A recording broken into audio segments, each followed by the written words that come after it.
welcome back everybody. In today's video, we're going to be giving my King Cobra a bath. Now, all of my snakes are going through a shed cycle. So the King Cobra shedding, the Gaboon Viper shedding, a little of the small ones are shedding. The albino Western Diamondback Rattlesnake has a little bit of stuck shed on his tail. So what we're going to do is we're going to soak my big King Cobra first. And we're going to soak the Gaboon Viper, the big rattlesnake. We're going to go through and we're going to clean all these venomous snakes and we're going to show you some of those new venomous snakes that I got and how they're doing. Now this snake is in shed. And when snakes are in shed, they don't really focus on motion as good as they would when they're not in shed because they have super blurry vision. So this snake, she's going to be making some pretty blind strikes. It's not going to be accurate with her striking, which is even worse for me because King Cobras are all about motion. Now you can predict their movement by using motion. So if I go to the left, she's going to go to the left. If I go to the right, she's going to go to the right. Now while they're in shed, they're basically blind striking. So instead of following me and me being able to predict what she's about to do, they're kind of just going to go crazy and strike anywhere, and that's really how you get bit. It's a lot more easy to handle a King Cobra that's not in shed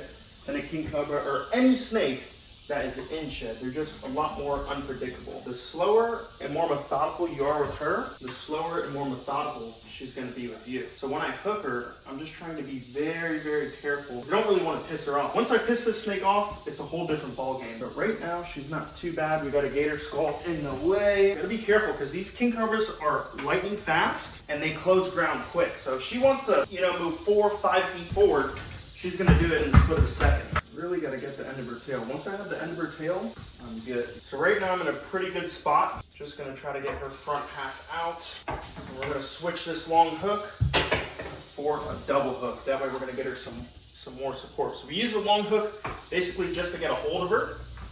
And this King Cobra, she's long. She's probably pushing 10 feet long now. Look at that. I can see she's ready to shed. Her skin's kind of peeling off. But with King Cobras, they have a very hard time shedding unless they have the proper conditions and humidity. So just to make things easier before a snake sheds, we like to give them a nice big bath, like this King Cobra right now. Alright guys, now this King Cobra does not like going in that trash can. So what we're going to do, we're just going to throw her in one of these small tubs, which is actually much easier to get into. So we're going to throw her in here. We're just going to add some water inside this tub. All right, so we got the King Cobra inside the tub. Now what we'll do is we'll slowly add some water and she'll have a nice bath inside that tub. Now going in this trash can, she just doesn't like it for some reason.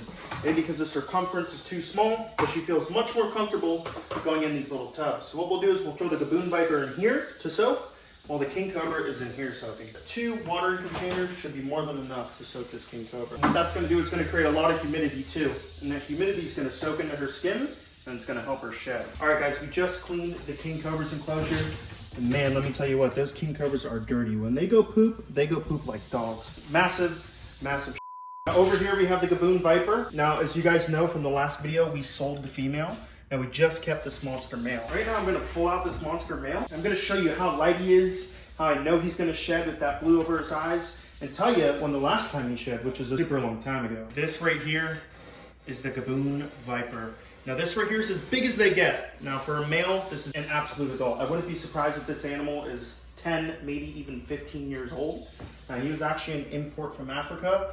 And I'm glad that I got him and was able to give him a really good home. Now this guy, since I've had him almost 2 years, he's only shed 1 time. Now if you look over there, this is the last time he shed. I mean, look at that shed, it's absolutely massive. In 2 years, he has only shed 1 time. But Gaboon Vipers are not known to eat often, and they're also not known to shed often. And he also got a lot of aspen in his mouth when he ate the other day. But look at that Gaboon Viper. I mean, check out how massive he is. You can see his eyes are super, super foggy, and that's how I know he's about to shed. And when he sheds, he's gonna have some beautiful colors. But even during shed, this guy is magnificent. I mean, he's definitely pushing probably 4.5 feet long. Hopefully we can get this guy up to 5 feet long with a couple more sheds and a lot more meals. But look at that, the Gaboon Viper. So we're just gonna take this guy, we're gonna put him here in the water.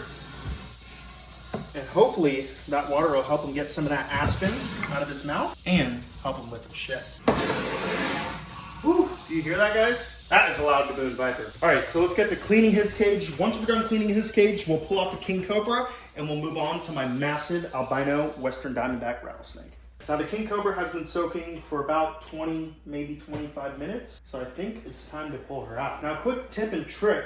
If you guys ever have an injured snake, or if you have a snake that has a fungal infection or anything like that, if you take a little cap of chlorhexidine, you can actually put that chlorhexidine in the water with the snake, and that's gonna help heal its injuries, remove bacteria, sometimes heal bacterial or fungal infections.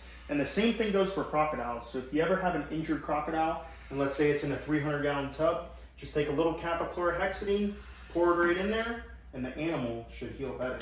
I mean, look at that guy. For those of you who wanted an update on Shatid, this is her. She's doing great. She's eating amazing. Now, the first time I got her, she ate a bunch of ball pythons, but ever since then, we've really just been feeding her rats. Now, if I can get a fresh Burmese python or a ball python that I know didn't die from some disease or something like that, we'll go ahead and feed her a snake. But she's doing perfectly fine on rats, so we're just keeping her on rats for now. Now she looks a little bit dull because she's going into shed, but I mean, look at her. She's been putting on some weight, she's thick.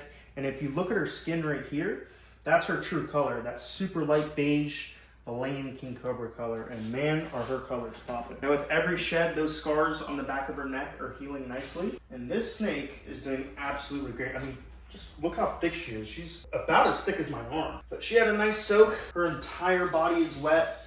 Her shed is just peeling off. That's how I know she's gonna do very, very well. I doubt we'll have any problems with eye caps or anything like that. And even when she's going in the cage, I can kind of start pulling some of the snake skin off. Now, you don't want to force it off, but if it peels off in your hands, that's okay. And look, Shatid has those two little white scales she's had since birth. I'm hoping she's het-pied, but we'll see. So that right there is the King Cobra. You can see her, she still means business, even though she has calmed down a little bit. So we're just gonna close her up. We got the double hook out already. We'll use this on this guy. We're gonna avoid opening this with my hands, use the hook. Good thing I did, because his head is right there. Listen to that sound.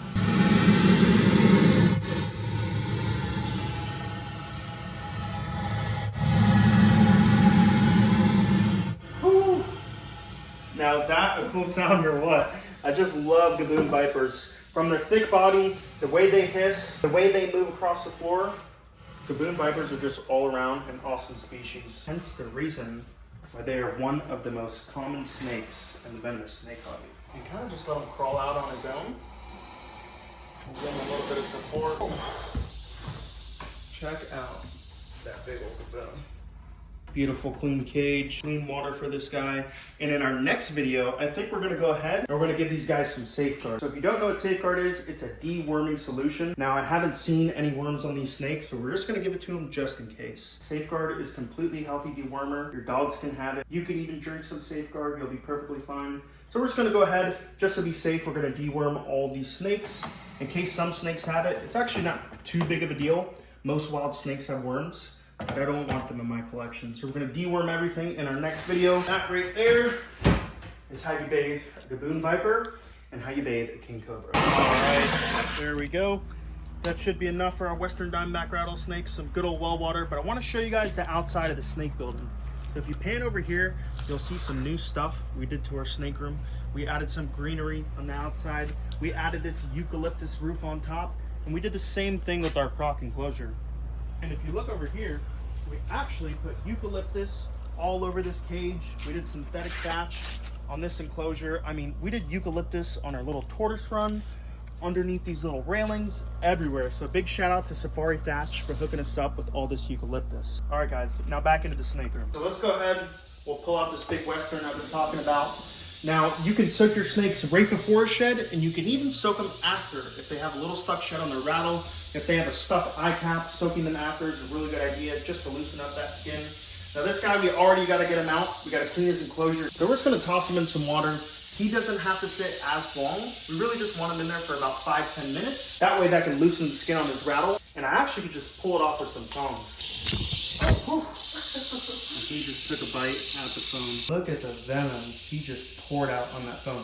That's definitely enough venom to ruin your day. Usually I'll double hook him just because he's so feisty and so fast. Working with this snake, out of all my venomous snakes, I'm definitely the most cautious with this guy.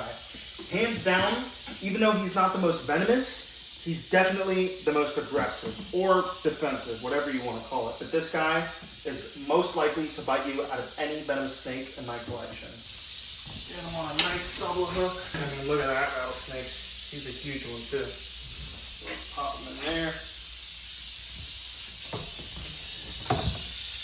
You can see how that water almost completely cancels out that rattle because it needs to be dry when it rubs together and makes that noise. But if you want to zoom in on that rattle, you'll see that stuck shed I'm talking about. Right on that rattle, there's a little bit of stuck shed. Now, hopefully we don't pull off his entire rattle, but we need to get that shed off. All right, guys, now another thing we've been doing that I learned from a friend of mine is we'll take a little bit of chlorhexidine, we'll put it in a bucket, we'll add some water, and in between cleaning venomous snakes, just so you don't cross-contaminate. Worst case scenario, you have worms, a disease, anything like that. You don't want to use the same hook you just used on an animal that's sick to handle another one. So you'll take a little bit of chlorhexidine, you'll take a little bit of water, boom. Now you can take your snake hooks in between handling snakes, or you can even take all of your snake hooks and just disinfect them right here like that. Now, just a couple weeks ago, I went ahead, I cleaned all of my snake hooks. I filled up the bucket to the top with a bunch of chlorhexidine, and I soaked this half, soaked the handle half. That way I just know there's no venom, there's no bacteria, there's no diseases, there's nothing on these snake hooks that I can transmit to another snake. So now that we just handled that Western Diamondback, we'll throw these snake hooks in there, let them soak. When we handle another snake, we know for sure that we're not gonna cross-contaminate or give the new snake anything like that. And now that I started getting all these really, really expensive snakes, Mengsheng Vipers, King Cobras, black-headed Bushmasters, super expensive monocled cobras, I don't want anything to die. Not that I didn't when I had other snakes, it's just there's a lot more money involved and I want to be super, super cautious now. All right, guys, now while that Western Diamondback is soaking, let's go ahead and check out my brand new leucistic monocled cobra. Now, I just fed all these snakes a ton. He's got a little bit of poop right there, so we're gonna clean his enclosure. But just like I said in the last video, this guy is super, super aggro. I mean, look at his demeanor now compared to when we unboxed him. He's a lot more feisty. So what we're gonna do, we're just gonna open a bin right here for him to slide into. Woo! Look at him, basically coming out the cage right at me. But man, is this a beautiful snake. Look at that. You grab his tail, he just slingshots right back at your hand. That's why it's so careful, just to test the snake, you know? So let's say I'm hooking him, I'm about to grab his tail. It's good just to grab it and test it and see if he'll come back. He's about to fly out the cage. But that right there is the leucistic monocled cobra. We'll give him a quick clean and then we'll pull out that Western. All right, guys, this diamond line leucistic monocled cobra's cage is all clean. Let's go ahead and get her back in her cage. Whatever. And when you're handling a lapids, you have to be super, super confident. If you're scared, if you're not committed, you'll get bit really, really quick. Now, since we were just talking about putting all of our hooks in chlorhexidine, another very important thing is gloves. So whenever you're cleaning, you want to use gloves. And let's say you go in, you clean this enclosure, you immediately want to change your gloves. Even before you touch your spray bottle or the paper towel roll, you always want to change your gloves. Now, I order these gloves by the 100 pack, and I probably run through about 50 different gloves during every single cleaning. This girl's been in here for probably a little bit longer than 10 minutes, maybe about 15 minutes, which the longer the better. Now you can see a lot of times they'll have their head right there next to the lid. That's why you never want to open the lid with your bare hands. It's not like she has an eye cap. We're not too worried about soaking her eyes. We're really just trying to soak her tail. And if you look at her tail, it's underwater. It's being soaked. That's exactly what we want. I'll just grab my tongs like that. Now, if you soak it for too long, it gets soggy and it's really hard to peel off.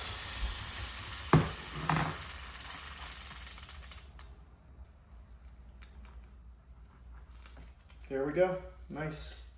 Got that little piece of shed off. And you can still hear it. Her rattle's still wet, so you can barely hear it. She's still having a hard time rattling. But as that water drips off and the drier it gets, the louder that rattle sound is going to sound. And that guy's a huge Western Diamondback rattlesnake. Ooh! There she goes again, biting the phone. That is the end of today's video. If you guys had a good time watching this video, don't forget to like, comment, and the most important part, subscribe to Stone's World, and we'll see you next time.